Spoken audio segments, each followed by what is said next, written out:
এই ভিডিওতে আমি 11 থেকে অঙ্ক শেয়ার করব। তো শুরু করছি 11 অঙ্কটা।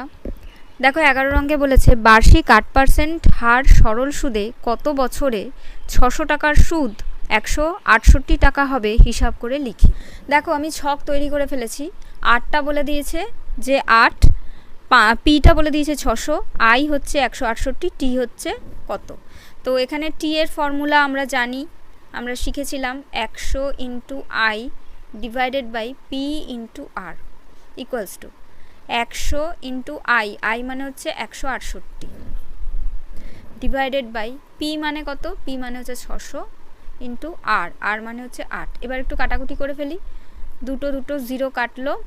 আচ্ছা এটা কাটবে, এটা 8 দুগুণে 16, 8 একে 8, এটা কাটছে 3 দিয়ে কাটছে, 3 দুগুণে 6, 3 সাতে 21, ব্যাস আর কিছু কাটছে না। তাহলে 7/2 বছর, 7/2 মানে এটাকে